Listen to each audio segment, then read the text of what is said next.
Okay, mami. Dating gawin. Bibidyohan kita? Bibidyohan mo ako.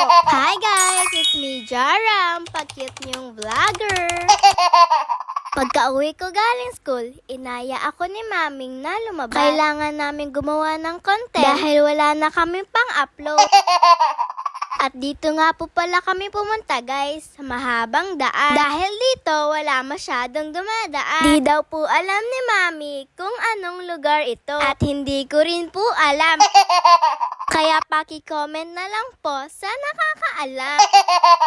Dinala ko nga po pala yung roller skates ko. Dahil sabi ni mami, patag naman daw yung kalsada dito. Kaya pwede akong mag-roller skate. Isa po kasi ito sa libangan ko. Kayo ba guys? Bukod sa pagkikipagmarites, ano ba ang libangan nyo?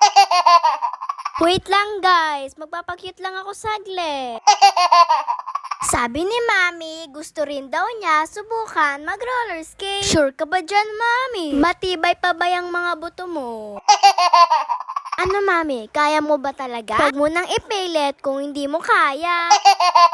At baka masaktan ka lang. Aray mo!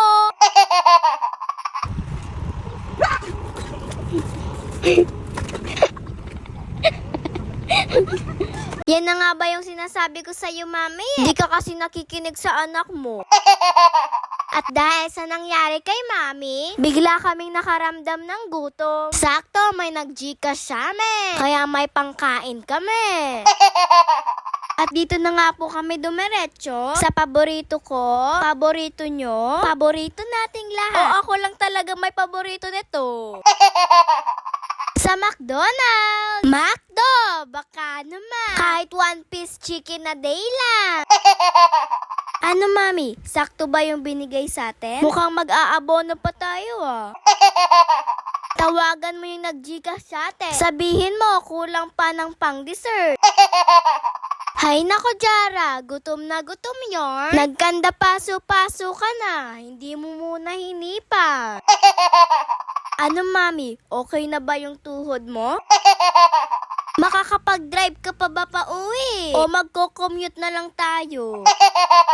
Dami kong naging gutom, guys. Kakatawa ko kay mami. Aba, mami, dami mo rin naging gutom, ah. Kulang na lang pati buto kainin mo. Ganyan din ba kumain ng chicken yung mami nyo? O mami ko lang. Kaya naging ganito, to ganito. Ate Erika Tagalog version yun. At bago kami umuwi, dumaan kami ng gasolinahan. Dahil napansin ni mami na wala na kaming gas. O ano, mami? May pangkarga pa ba tayo? Pagtutulakin mo pa yata ako pa uwi, ah. Cleantech, baka naman, oh. Kahit every Monday lang, oh. At ayun lang, bye-bye!